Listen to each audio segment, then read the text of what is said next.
네, 오늘은 신부의 복음 영성 18번째 시간입니다. 본문 말씀은 창세기 47장 9절, 요한복음 15장 18절에서 19절, 고린도후서 11장 16절에서 33절, 출애굽기 12장 40절, 시편 2편 9절, 창세기 1장 26절, 에베소서 1장 3절에서 5절, 고린도전서 2장 11절에서 12절, 히브리서 4장 12절, 에레미야 3장 14절, 고린도전서 15장 45절에서 49절, 계시록 2장 4절에서 5절, 마태복음 6장 24절, 마태복음 19장 16절에서 29절, 고린도 후서 12장 9절에서 10절, 그리고 에베소서 3장 19절에서 20절, 고린도 전서 15장 4절입니다. 오늘 우리 세 가지의 주제를 가지고 같이 하나님의 말씀을 나누겠습니다. 세 가지 주제입니다. 첫 번째, 예수님께 신부란 어떠한 존재인가 하는 것을 말씀드리겠습니다. 우리 하나님께서 우리를 창조하시고 우리에게 마지막 우리를 창조한 목적은 바로 신랑이신 주님 앞에 설 수 있는 거룩한 순결한 신부들이 되는 것입니다. 그래서 이것은 오직 온전한 사랑으로만 가능한 것인데, 제일 마지막 단계는 역시 사랑으로 완전히 연합돼서 하나 되는 것을 이야기하죠. 그래서 성경에 보면 이 비밀이 가장 크다고 얘기를 하면서 그리스도와 교회, 다시 말하면 신부들의 그 한몸됨이 바로 궁극적으로는 새 예루살렘 성을 이룬다 하는 것을 이야기하고 있습니다. 그래서 이 신부라는 것은 그야말로 아가서라든지 요한일서라든지 모든 곳에서 제일 마지막 우리가 뭐가 돼야 된다? 신부로 완성돼야 된다는 것을 이야기하고 있습니다.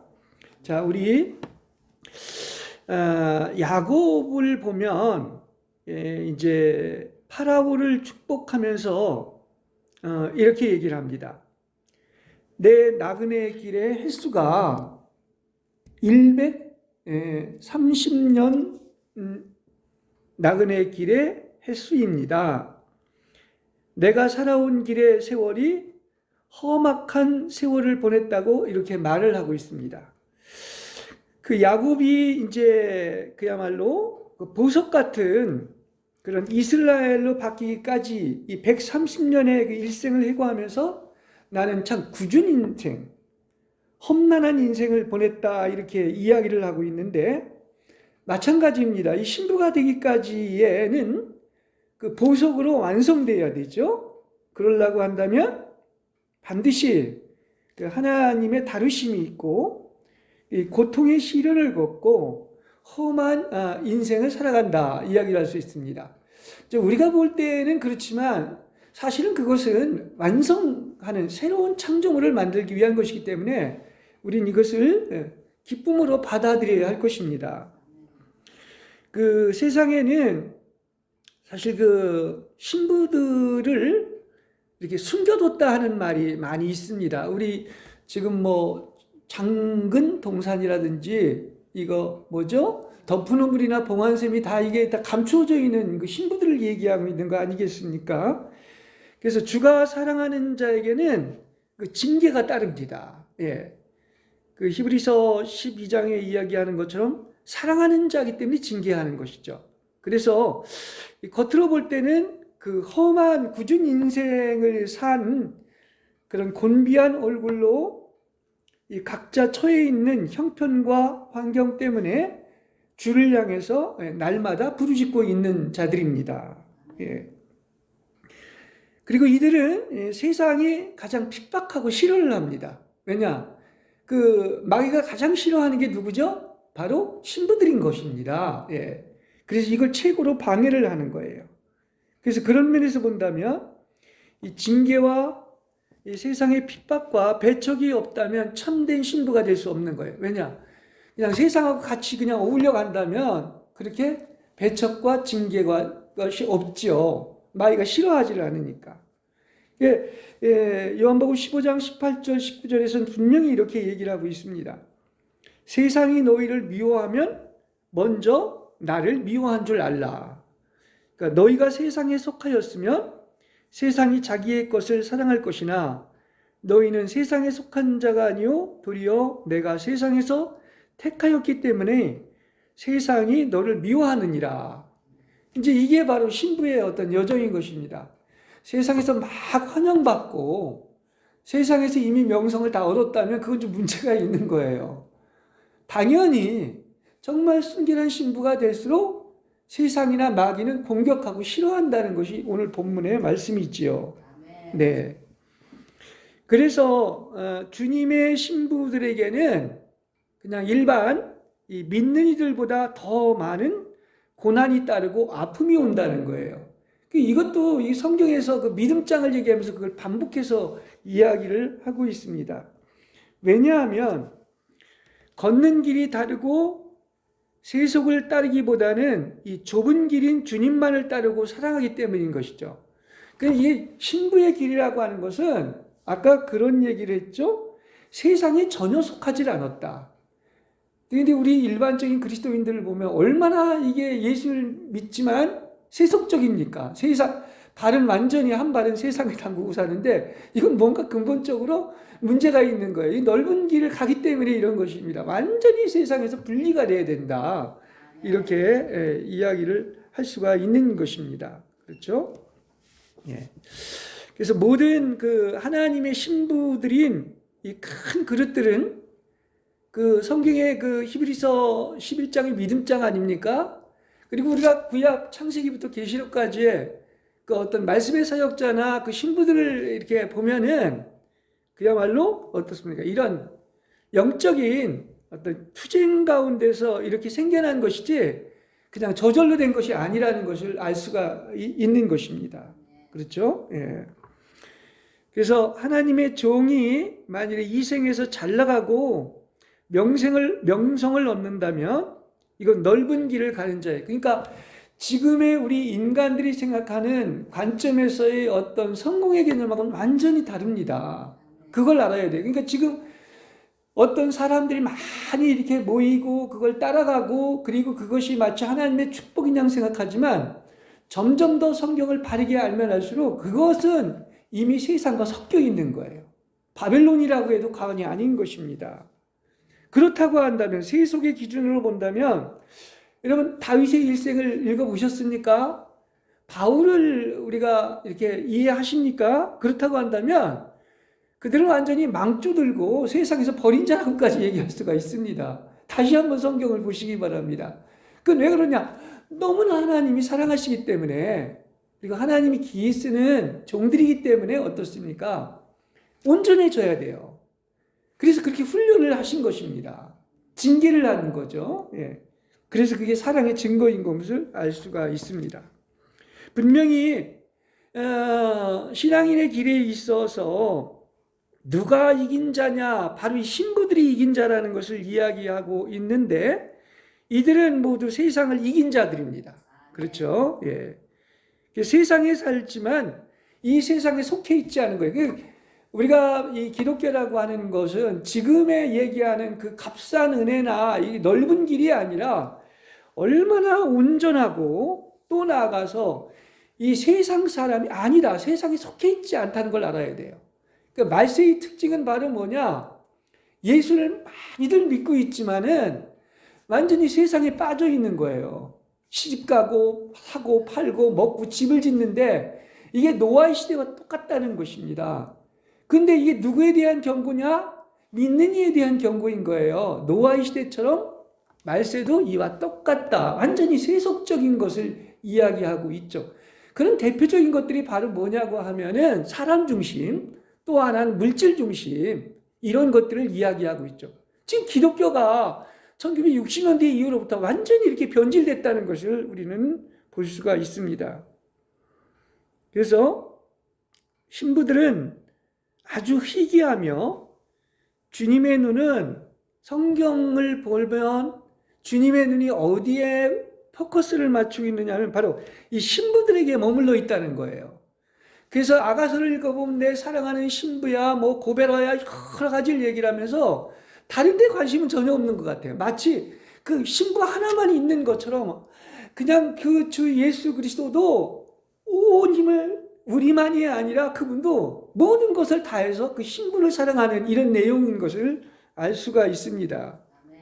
그래서 우리가 지구의 모든 역사와 흐름을 우리가 본다면 사실은 우리가 뭐 의인 10사람이 없어서 소돔과 고모라가 멸망했다고 하지 않습니까? 지금도 세상에 운영되고 있는 것은 그 많은 사람이 있지만 위정자들이나 왕위에서 움직이는 게 아닙니다. 그 바로 신부들을 중심으로 해서 움직이고 있다는 것을 아시길 바랍니다. 그렇죠? 심판받지 않는 것이 그 가정이나 어떤 교회에 그 의인 한 사람 때문에 그런 겁니다. 나머지 9은 그 의인 한 사람 때문에 복을 받는 거예요. 성경이 그렇게 얘기를 하고 있기 때문에 말씀을 드리고 있는 것입니다. 그래서 그 역사를 보는 안목이 있다고 한다면은 왜 이렇게 하나님께서 신부들에게 주목하고 또 그들을 다루시는가?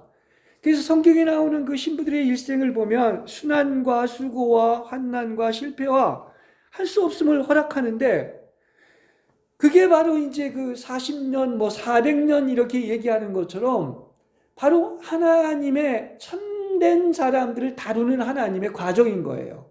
그래서 그것을 중심으로 해서 이스라엘이 말입니다. 아브라함에게 축복을 주고서 안타깝게도 애굽에 가서 400년, 더 나아가서는 430년을 이렇게 지내는 것을 알 수 있습니다. 그리고 이스라엘 역사는 끊임없이 어떤 뭐라고 그러니까 약하고 천한 것들, 강대국에서 둘러싸이고 매일 순환과 고난을 당하죠. 근데 하나님은 바로 무엇을 가동하기 위한 것이다? 그 이스라엘 민족을 가동하기 위해서 다른 모든 것을 주변에서 사용하고 있다는 사실을 이야기하고 있는 것입니다. 그렇죠? 이게 역사를 보는 눈인 거예요. 겉으로 보면 마음들이 다 다스린 것 같지만 아니라는 사실이에요. 그래서 애굽의 430년은 철저한 훈련과 징계와 연단을 통하여 불 속에서 나오게 하며 이 불을 통과해야지만이 바로 금이 되고 보석이 되게 하기 위한 거예요. 그죠? 그게 택하신 족속이고 왕 같은 제사장들을 이야기하고 있는 것입니다. 그것에 의해서 이제 세상에 뭡니까? 다니엘에게도 환상을 보여준 것처럼 4대 강국이 있는데 이게 인류 역사의 전체 아닙니까? 근데 그런 강한 자들은 뭐 하는 데 쓰여 있느냐? 하나님의 백성을 훈련하는 도구로 쓰였을 뿐이라는 것을 알 수가 있습니다. 아멘. 그 대표적인 게 고레스죠. 그러니까 지금 뭐 김정은이니 뭐 저 시진핑이니 저 푸틴이 다 얘기를 하지만 이게 다 뭡니까? 하나님의 뜻을 위한 도구로밖에 쓰여지지 않는다는 거예요. 아멘. 그리고 분명히 알 수 있는 것은 그들, 이 세상의 강한 자들이나 대통령이나 왕들은 누구에 의해서 심판받느냐면 바로 예수님과 사내하에 있는 이 이기는 자를 신부들에 의해 가지고 시편 2편 9절에 보면 세막대기로 부수며 토기장이의 그릇같이 깨트려진다고 했습니다. 아멘. 결국 마지막은 그렇게 되는 거예요. 아멘. 그것이 우리나라에 이게 역사가 흘러가는 것입니다. 그렇죠? 네.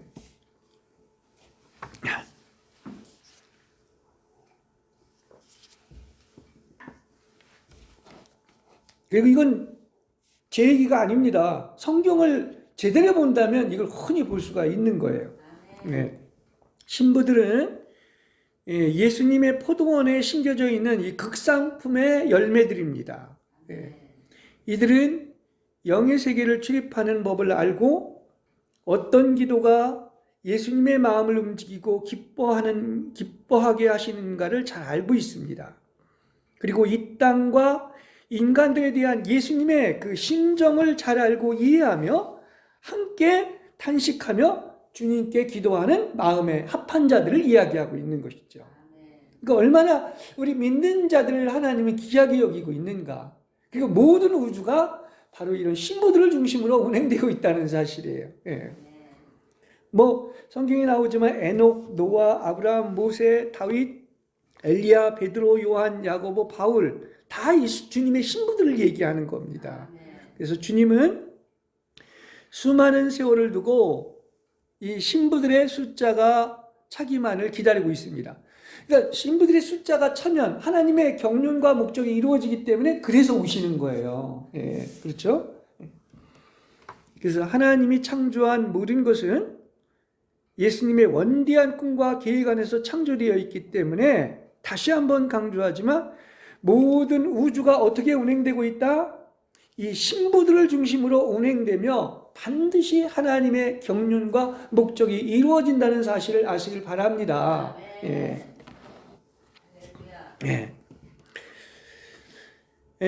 주께서 성취를 하시고 우리가 하는 게 아닙니다. 또 우리에게 이 성령의 능력으로 나의 마음을 정복하고 다스리는 권세를 주신다는 사실이에요.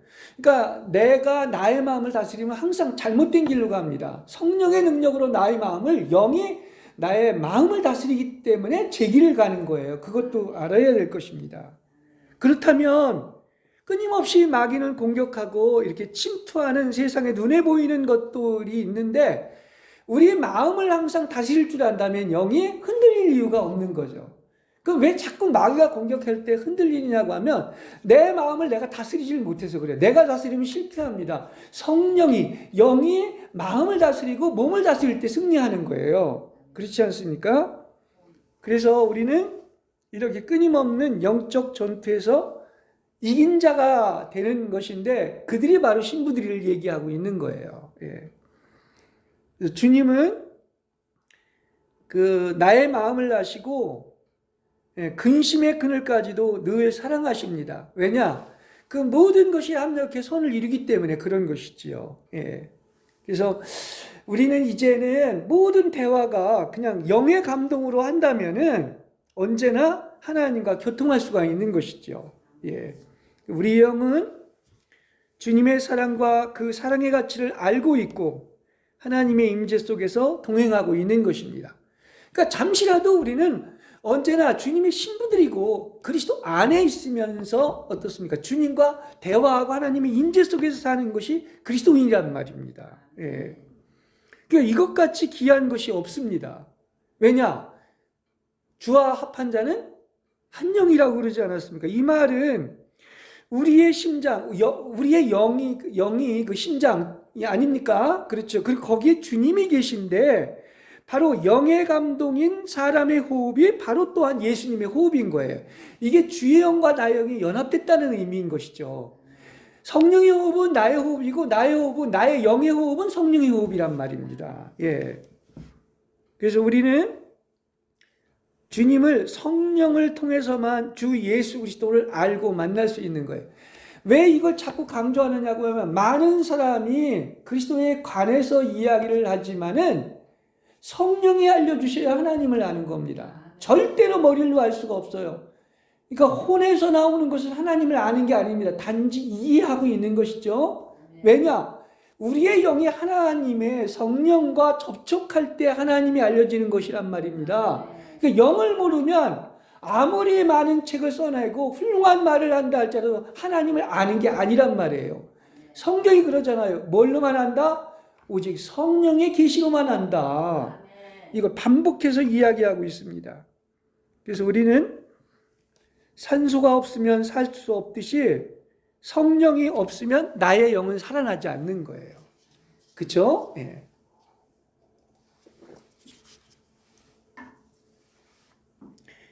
근데 수많은 교회에 이 영들이 죽어 있고 잠자고 있습니다.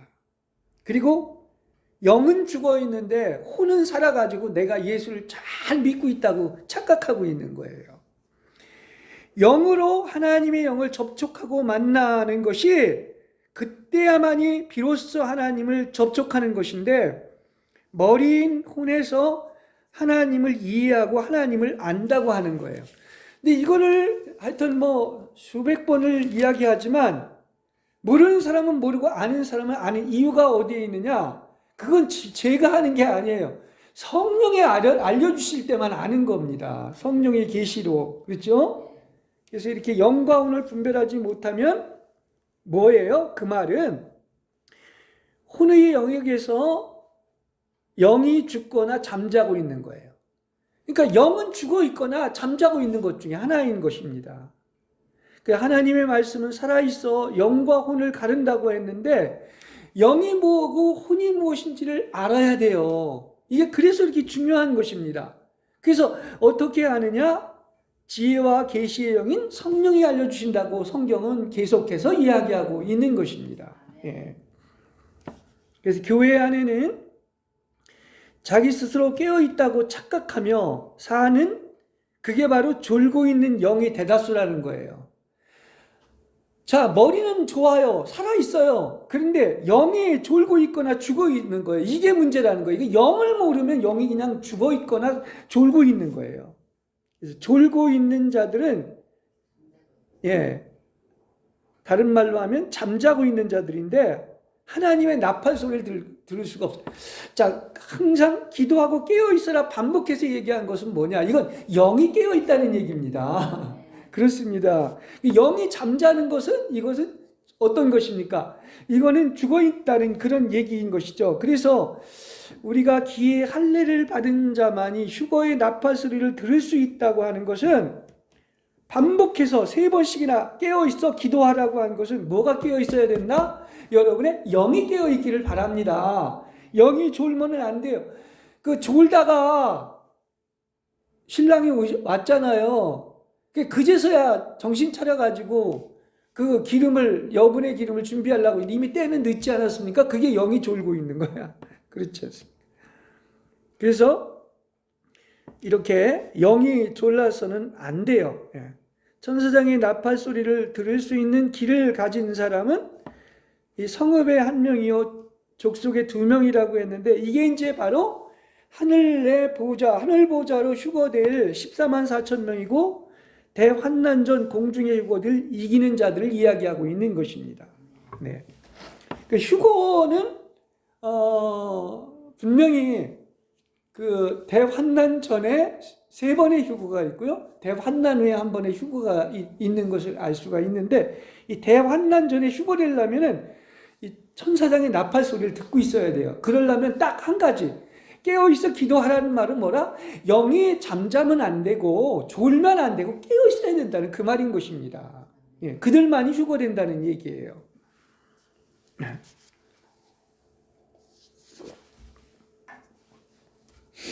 우리는 이 영의 세계를 알면 영적 서적이나 메시지를 들어보면 즉각 뭘로 아느냐? 머리로 하는 게 아니라 영으로 하는 거예요. 영과 혼을 딱딱 구분하게 되고요. 그렇지 않습니까?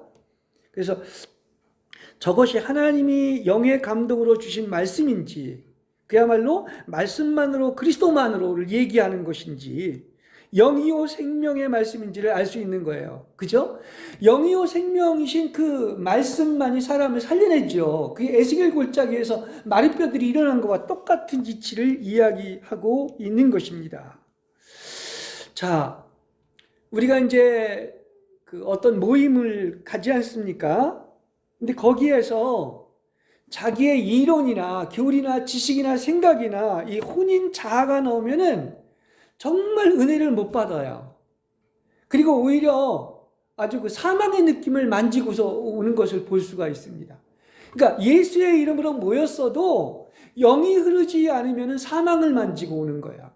그렇죠? 그러나 우리가 육신의 생각은 사망이요, 영의 생각은 생명과 평안이라고 한 것처럼 영이신 그리스도가 공급되는 모임은 바로 천국을 갔다 오는 체험을 하게 되는 겁니다. 똑같은 모임이라도 이렇게 차이가 있는 것을 알 수가 있습니다. 그러니까 우리는 항상 둘 중에 하나야. 겉으로 볼 땐 그냥 예수님의 이름으로 모인다 할지라도 내 자아가 나오거나 세상 신이 우리를 인도하면은 바로 사망을 만지게 되는 거야. 생명은 뭐만 만진다? 오직 그리스도의 영이 공급될 때만이 생명을 만지고 살아난다는 것입니다. 그리고 천국을 체험하게 되는 것입니다. 그래서 아는 사람은 금방 알죠. 갔다 오면 그냥 은혜가 충만하고 정말 주님을 만나고 천국을 체험하고 오는 사람이 있는 반면에 어디는 갔다 오면 여전히 사망을 만지고 오는 거예요. 예. 그래서 영이 해방되어야 영혼들이 살아나는 것이지 지적인 호기심 채운다고 하나님 만나는 게 아닌 것입니다. 네. 자, 마지막 아담인 그리스도는 뭐가 됐느냐면 라이프 기빙 스피릿이라고 해서 생명 주는 영이 됐지요. 바로 이 영을 만지는 것을 얘기하고 있는 거예요. 이 영이 흐르는 걸 얘기하고 있습니다. 그래서 이 영이 흐르면 바로 그들이 신령한 자, 그러니까 영적인 사람이라고 스피리추얼맨이라고, 그리고 하늘에서 난 사람이고 하늘에 속한 자의 형상을 입고 있는 것이죠.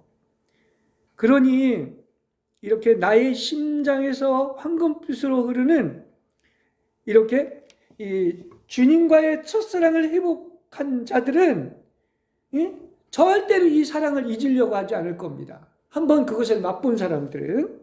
그래서 다시는 회복된 주님과의 첫사랑을 주님 오시는 날까지 간직하게 될 것입니다. 그렇습니다. 그 첫사랑을 회복했기 때문에. 그래서 주께서 성령의 호흡인 숨결을 강력하게 불어넣어 주셔서 생수가 넘쳐 흐르기를 소원합니다. 여러분, 예배에서도 말입니다. 영이 막 강물처럼 흘러넘치면 그게 막 사랑과 은혜가 흘러넘치는 거예요. 영이 흘러야 돼요. 영이 해방돼야 되는 것입니다. 그렇습니다. 그 다음에 두 번째, 보이지 않는 줄다리 긴 전쟁을 치릅니다.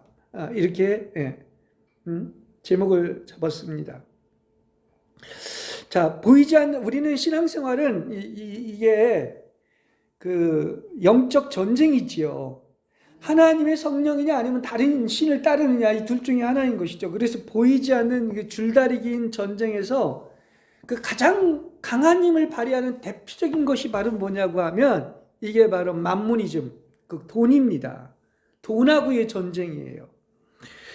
그래서 성경에도 보면 여러 가지들이 있지만 물질이 위력이 있는 것은, 다른 것은 신이라고까지 표현을 안 했지만은 이 돈이나 물신은 만모니즘이라고 신이라고까지 표현을 하고 있죠. 그래서 하나님이냐 물신인 만모니즘이냐 할 정도로 그 누구도 두 주인을 섬길 수가 없다.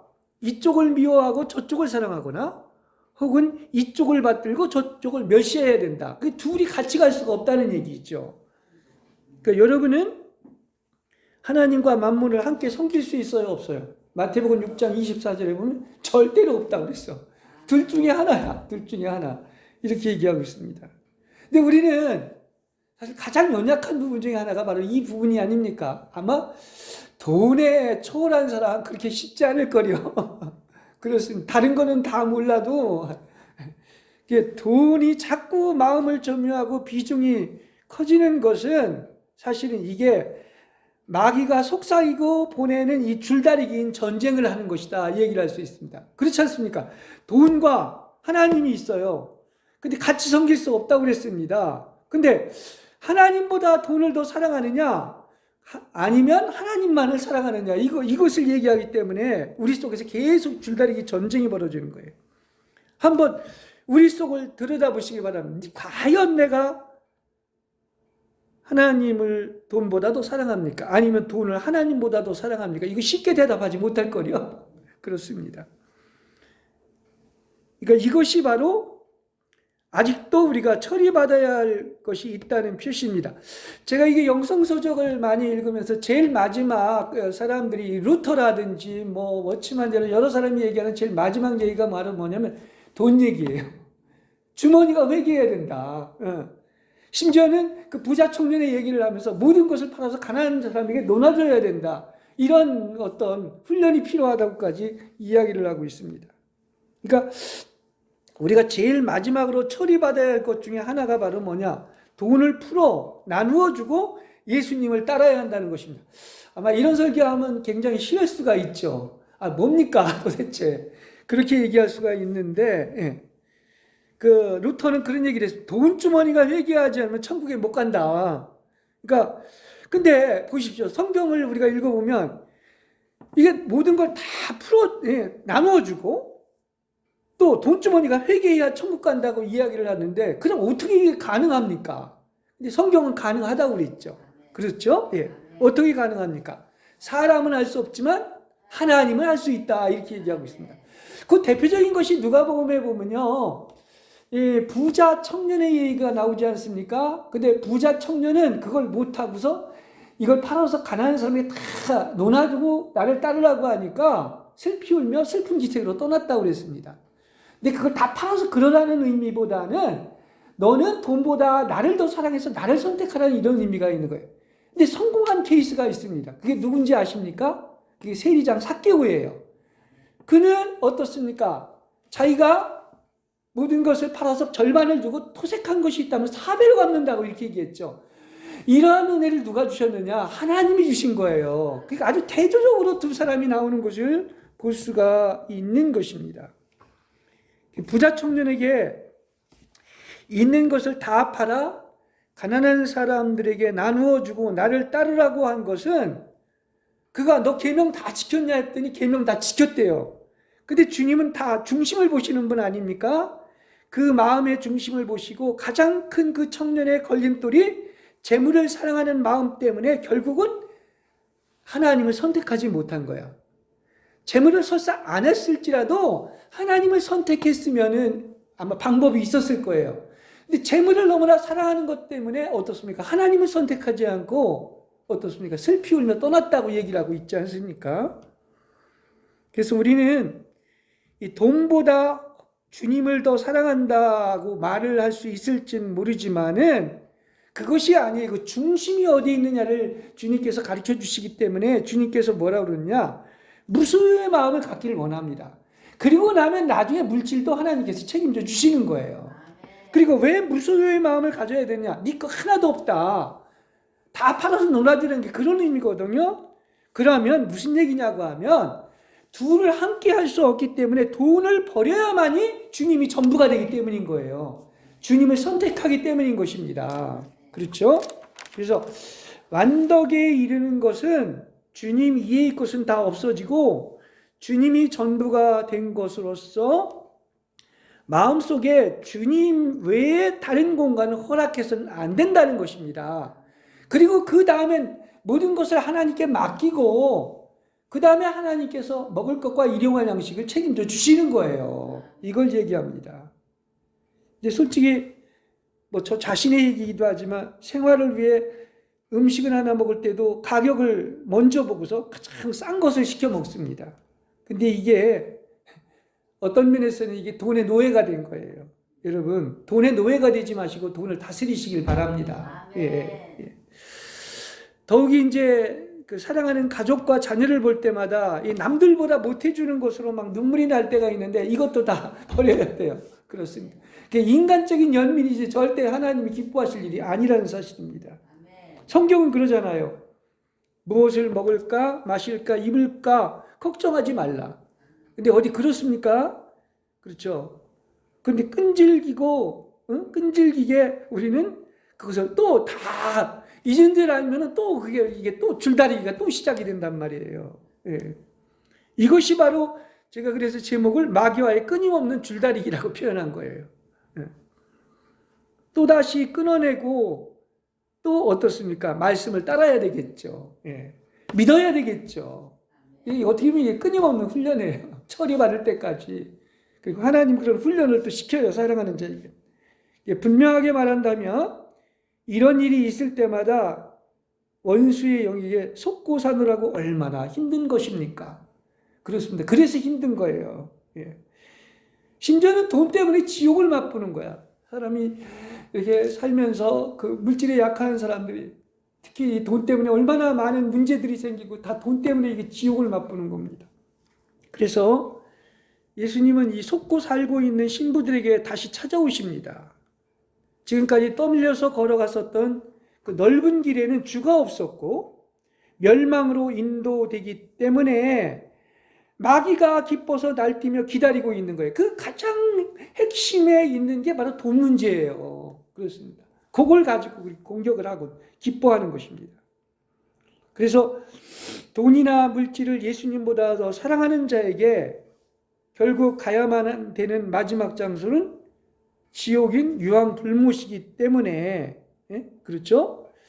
하나님께서는 어떻습니까? 반드시 온전해지게 하기 위해서는 물질을 빼앗기고 돈을 처리받고 돈주머니가 회개하는 공과를 반드시 통과하게 하는 것입니다. 이 공과가 통과돼야지 거의 완전하게 모든 것이 처리가 받았다 해도 과언이 아닌 것입니다.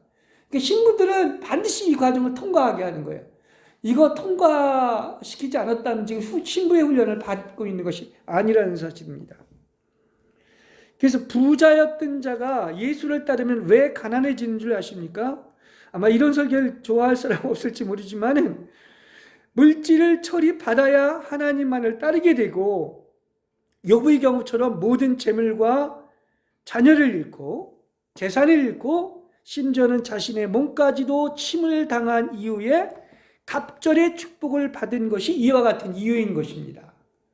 사실은 이게 최고의 큰 문제인 것이 성경에서 제일 먼저 기록된 것은 사실 욥기입니다. 욥기가 바로 그 문제를 다루고 있는 거예요.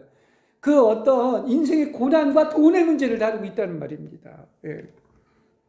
그러므로 하나님이 사랑하는 신부는 고통의 시련인 징계를 겪게 할 뿐만 아니라 가장 대표적인 돈에 대해서 처리받는 과정을 겪게 하시는 거예요. 이거 통과하면 이제 다 통과한 거예요. 이렇게도 볼 수 있어요. 그래서 우리는 점점 더 신부가 되어갈수록 꿈틀하는 지렁이 같은 야곱도 처리하시고 물에 빠져 지푸라기라도 잡을 힘이 없게 하시는데 우리가 하나님의 절대적인 주권과 섭리와 손길 앞에 백기투항할 수밖에 없는 것입니다. 그래서 이걸 다 내려놓는 날, 이게 복받은 날이에요. 그렇습니다. 다 내려놓는 날. 이기는 비결을 제가 그전에도 계속 얘기를 했지만 바로 뭡니까? 나는 할 수 없다. 아까 그랬잖아요. 누구나 할 수 있어. 하나님은 할 수 있죠.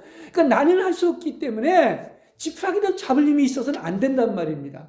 그러니까 나는 아무것도 할 수 없다는 것을 오히려 기뻐하시고, 그래서 내가 연약한 것을 더 기뻐하시고 다 백기투항을 하면 그 다음에는 하나님께서 하실 줄로 믿습니다. 이게 바로 승리의 비결인 거예요. 예. 그래서 하나님께 다 내려놓고 백기투항하는 건 그건 좋은 일이에요. 그죠? 또 지푸라기를 잡으려고 뻗팅긴 다음에 백기투항한 게 아닙니다.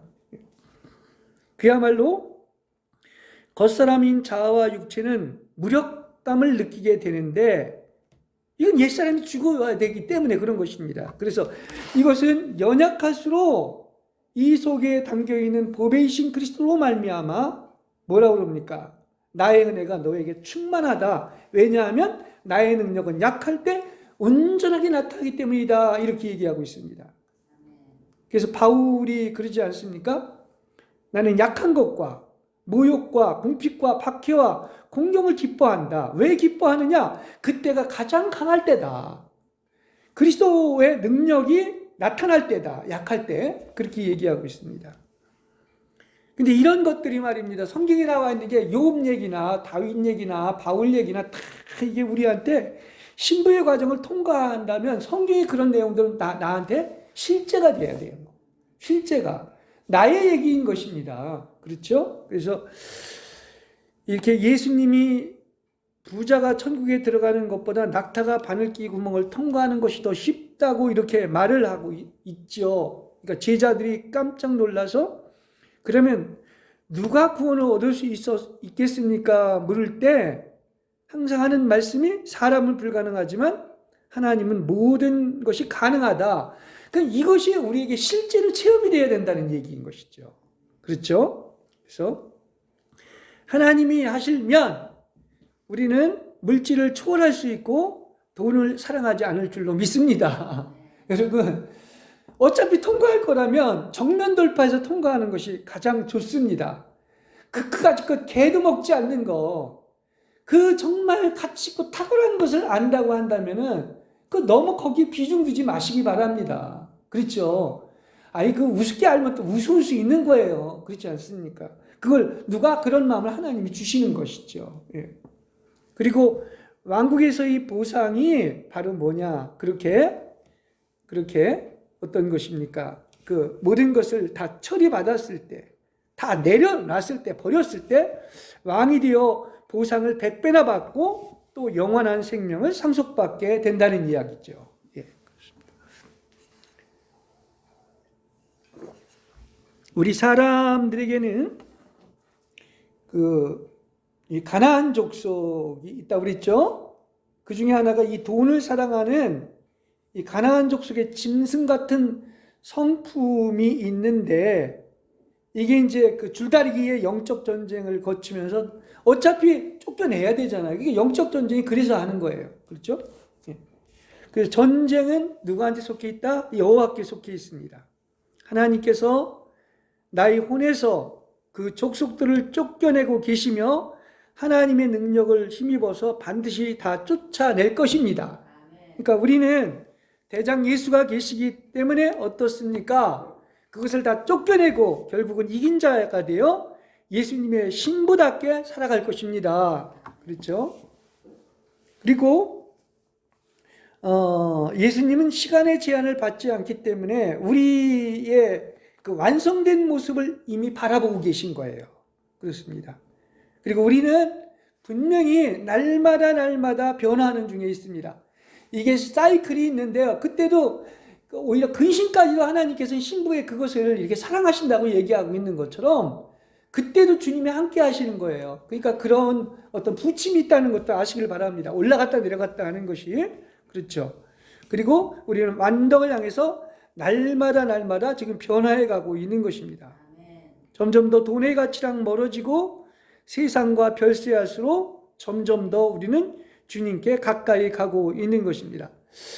여러분은 이제 돈의 가치를 전혀 두지 않고 점점 더 세속하고 멀어진다고 하면 그게 바로 뭡니까? 그 주님을 향해서 계속 더 전진하고 있는 겁니다. 가까이 가고 있는 거예요. 한쪽은 마귀가 움직이고 반대쪽은 예수님이 지고 있는데 보이지 않는 줄다리기의 전쟁에서 예수님은 반드시 약속하셨습니다. 너를 내가 있는 곳으로 데리고 올 것이다. 결단코 너를 잃지 않을 것이다. 아버지께서 내게 주신 양은 단 한 마리도 잃어버리지 않고 모두 천국의 우리 안에 넣을 것이다. 이렇게 약속을 하셨습니다. 그렇죠? 그래서 원수로부터 저를 도로 찾아와 주신 예수님은 내가 이렇게 이기는 자로서 미소 짓고 예수님만을 생각하고 이렇게 육체의 생각과 기억을 망각의 구름 속에 파묻어버리고 오직 예수님만 사랑하고 예수님과 대화할 때 이것이 가장 멋지고 최고의 순간이 되는 것입니다. 네. 자, 그 다음에 마지막 세 번째 시간입니다. 세 번째입니다. 겨자씨의 위대함입니다. 마태복음 17장 20절에 보면 너희가 겨자씨만한 믿음이라도 있다면 이 산더러 여기서 저기로 옮기라 하더라도 그대로 옮겨갈 것이다. 너희가 못할 일은 하나도 없을 것이다. 마가복음에서는 그러죠. 예. 그야말로 이미 기도한 것은 다 이룬 줄 믿어라. 그래서 네가 명하면 이 산이 들려서 바다까지 던지려면 그대로 이루어지리라. 이거 얼마나 대단한 것입니까? 믿음이 이렇게 이제 큰 능력을 발휘한 것인데 왜 예수님은 이렇게 겨자씨의 비유를 들어서 얘기를 했을까요? 여러분, 겨자씨를 제가 본 적이 있는데 겨자씨가 얼마나 작은가 하면요, 이 모나미 볼펜으로 점 하나 딱 찍으면 그만큼 크기예요. 호흡 부르면 정말 날아가서 보이지도 않을 정도로 적은 것인데요, 이 겨자씨 하나일 만한 믿음은 그게 믿음이에요. 그러니까 그 말은 무슨 얘기냐, 그 겨자씨 하나일 만한 믿음의 크기의 믿음이지만은 왜 그게 위대한 믿음이 되느냐고 하면은 그 크기의 문제가 아니에요. 사람은 자꾸 어떤 크기를 따지는데 그 본질 속에 뭐가 들어있느냐 이걸 볼 줄 알아야 됩니다. 그럼 그건 바로 뭐냐, 크기의 외형에 있는 것이 아니라 그 안에 뭐가 있다? 그 시야 안에 생명이 있기 때문인 것입니다. 눈에 보이지 않고 볼펜 점보다도 적은데도 그게 어떻습니까? 나중에 자라가지고 큰 나무가 되지 않습니까? 그러니까 그 작은 씨 안에 죽지 않고 살아서 숨을 쉬고 있기 때문에 생명의 성숙을 가져온다는 이야기를 하는 것입니다. 그럼 이게 무슨 얘기냐?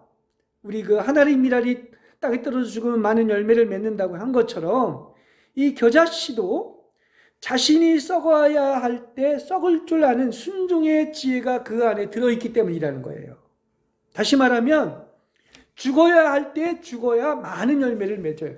죽어야 하는데 안 죽으면 열매를 아예 맺질 않습니다. 무슨 얘기인지 알겠죠?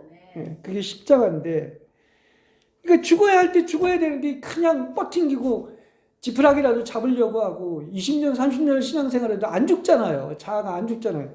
자아가 파쇄되질 않대요. 이게 많은 백성이 하나님의 많은 백성들이 이걸 거부하기 때문에 안 죽으려고 하기 때문에 그래서 은혜를 못 받는 것이다. 이 얘기를 할 수가 있습니다. 이게 자연의 원리이기도 해요. 생명 있는 씨가 땅에 들어가면 껍질이 죽어야지 그 안에서 생명이 발화해서 열매도 맺고 나무가 되는 거 아니겠습니까? 많은 열매를 맺는 게 자연 하나를 봐도 그런 거 아닙니까? 만일에 땅에 심어졌어요? 근데 껍질이 죽질 않았어. 그러면 그대로 있는 거야. 그걸 얘기하고 있는 것입니다. 그러니까 우리에게 있어서 신앙의 공력과 상인, 이 천국의 면류관은 어떤 것입니까? 지금 죽어야 할 때 죽어야 되고 대가를 치러야 많은 열매를 맺는다는 이치인 것입니다. 이건 자연의 이치이기도 해요. 그렇지 않습니까? 그래서 이 사람에게도요, 이 면류관이 이렇게 많이 이 천국, 영원 천국에 가보면 그 예루살렘 성 안에 면류관이 많이 있는 사람도 있고 단 한 개도 없이 천국 안에 영광의 광장 안에서 가장자리에 의자도 없이 서 있는 사람도 있다고 합니다. 그래서 우리는 영광의 광장 안에서 의의 면류관을 쓰기 위해서는 지위와 돈을 사랑하지 않고 최선을 다해서 하나님을 사랑하고 섬겨야 합니다. 주님 말고 다른 것은 다 죽어야 되는 거야. 그게 복이라는 거야. 그렇죠? 그래서 금식과 회개 기도를 하면서 마음에 묻어있는 때를 벗겨야지만이 계속해서 영의 눈이 훨씬 더 잘 보이게 되는 거예요. 뭐가 가려있으니까 안 보지 않습니까? 너울이 가려있으면 그 영의 세계를 모르는 거와 마찬가지인 것이죠. 그래서 우리는 매일 회개의 눈물로 의의 두루마리를 빨고 순종하고 두렵고 떨리는 마음으로 구원을 이루어 나가야 합니다. 발에 흙을 딛고 묻히며 사는 시간에는 어떻게 되느냐? 아까 영이 죽어 있거나 졸면 안 된다고 그랬죠? 깨어 있어야 되는 것이죠. 아니면은 제2성품으로 세상 신의 비늘이 조금씩 다시 끼기 시작해서 영의 세계가 안 보이는 거예요. 그래서 성경은 분명히 이렇게 얘기하죠. 계시록 22장 14절에 그 두루마리를 빠는 자들은 복이 있나니 이는 저희가 생명나무에 나아가며 문들을 통하여 성에 들어갈 권세를 얻으려 합니다. 그 성이 어디입니까? 신부들이 들어갈 그 영광의 멸관을 얻는 그 새 예루살렘 성을 얘기하는 것이죠. 빌립보 2장 12절에도 그러므로 사랑하는 나의 형제들아 항상 복종하여 두렵고 떨림으로 너의 구원을 이루어라 이렇게 얘기합니다. 시작이 아니라 이루라는 거야. 완전히 완성하라는 것이지요. 그러니까 우리는 나의 눈이 다시 어두워지지 않게끔 세속적인 것을 사랑하는 근성이 나온다면 즉시 회개하고 두루마리를 휘고 깨끗하게 해야 됩니다. 회개할 게 뭐가 이렇게 많으냐 하겠지만요. 영의 세계가 열리면 회개할 게 그냥 지천입니다. 그렇습니다. 즉시 그리스도 아닌 어떤 세상 것들이나 그런 그 어떤 그런 그 가나안족 속에 이런 성품들이 있을 때마다 눈물 흘리고 회개해야 됩니다. 그래야 영의 세계가 깨끗해지는 거예요. 밝아지고 보는 겁니다. 그래서 눈물로 회개하면 세상 신의 비늘이 씻겨져 나가고 주의 음성이 더욱더 깨끗하게 들리게 될 줄로 믿습니다. 또 꿈이나 환상이 선명하게 보이는 거예요. 아니 다메섹 도상에서도 다른 사람은 무슨 소리를 들었다고 하는데 바울은 유일하게 하늘에서 빛이 비치고 하나님의 음성을 들었잖아요. 사울아 네가 나를 왜 핍박하느냐. 다 같이 들어야 되는데 그게 성경이 얼마나 많습니까? 누구는 듣고 누구는 안 들었어요. 이게 비닐이 가려 있으면 안 들리는 거예요. 그래서 회개 기도와 금식을 한다는 것은 무엇을 구하는 것이 있어 하기보다는 주님을 사랑하고 더욱 가까이 가고자 하는 그 주님을 사모하는 그 순전한 그 마음, 신부의 마음으로 하고, 마음이 하고 싶은 말, 육신이 하고 싶은 행동 다 하면 안 됩니다. 인내하고 절제할 줄 알아야 돼요. 예, 하고 싶은 대로 다 하고 사는 게 이거 좋은 거 아닙니다. 그래서 나의 영이 온전히 낮아져서 겸허한 마음으로 모든 세상의 생각들과 세상 일들을 내려놓고 하나님의 은혜와 그분의 얼굴만을 간절히 찾아야 할 것입니다. 그렇죠? 그래서 친밀한 마음을 가지고 내면의 가장 깊은 오직 그 중심에 계신 그 안으로 점점 더 깊이 들어가서 그 중심에서 달콤함을 누린다면, 그분의 은혜와 사랑을 누린다면 세상과 나는 간고도 없고 주의 영광이 나타나게 될 것입니다. 우린 내가 막 그 어떤 고정관념이 있어요. 그런 어떤 고정적인 생각이 있습니다. 그래서 뭘 열심히 내가 하면, 그리고 무슨 계명을 지키면 마치 은혜와 사랑을 누리는 게 아닙니다. 그게 아니에요. 오직 하나, 그 안으로 점점 더 깊이 들어가서 그 달콤한 은혜와 사랑을 누리고 나면은 지키지 말라고 해도 계명을 다 지키게 돼 있는 거야. 반대예요. 내가 뭘 함으로 말미암아 은혜를 누리는 게 아니라 은혜와 사랑을 누린다고 하는 것은 바로 뭐냐? 오직 주님 한 분 안으로 들어가는 거 아닙니까? 그렇게 되면은 나쁜 일도 안 하고 저절로 모든 계명을 지킬 수가 있는 겁니다. 예. 그래서 마음 깊은 곳에서 생수를 잘 길어 올려서 덮은 우물 안에 솟아나는 이 살아있는 생명수를 들을 기가 있는 하나님의 백성들에게 공급할 수가 있는 거예요. 은혜 받지도 못하고 자기가 알지도 못하고 체험하지 못하고 절대 남한테 은혜를 줄 수도 없고요. 자기도 뭐 은혜를 못 받았는데 누구한테 은혜를 주겠습니까? 그런 메시지가 어떻게 은혜가 되겠습니까? 내가 그냥 후한돼서 인식 난다고 하고 그 말할 수 없는 그 꿀과 버터인 은혜와 사랑을 충만하게 받았을 때 그 은혜의 강물이 넘쳐서 사회까지 퍼지는 거예요. 그 사랑이 넘쳐 흐르는 것입니다. 그렇지 않습니까? 그래서 지금이 바로 어떤 때냐? 하나님이 그래서 지금 천국 복음인 바로 우리가 매주 지금 18번째까지 했었는데 이 신부의 복음을 공개한 때예요. 이 말은 다시 말해서 이것은 신부가 돼야지 주님이 오시고 때가 차야 되기 때문에 신부를 준비하는 때이고 주님이 오실 때가 급박하다는 얘기예요. 그러잖아요. 제3성전이 이제 완성되고 7년 대환란이 이루어지는데 지금 기초석을 이미 놓기 시작했다 하는 이런 뉴스가 있어요. 그러니까 아마 이런 모든 것들을 우리가 좀 볼 줄 알아야 되겠습니다. 바로 뭐냐? 지금이 바로 뭐다? 천국 복음인 신부의 복음이 땅끝까지 전해진다. 그리고 나서 주님이 온다. 이게 마태복음 24장 14절의 얘기인 것입니다. 예. 사실 우리가 믿는 예수님은 졸지도 않고 주무시지도 않고 내 곁에 영원히 항상 계시기 때문에 우연은 없습니다. 모든 일어나는 일들이, 모든 되어지는 사건과 일 속에서 하나님의 손길을 만질 수 있고 하나님의 뜻을 분별할 수가 있습니다. 그러려면 어떻게 해야 되겠습니까?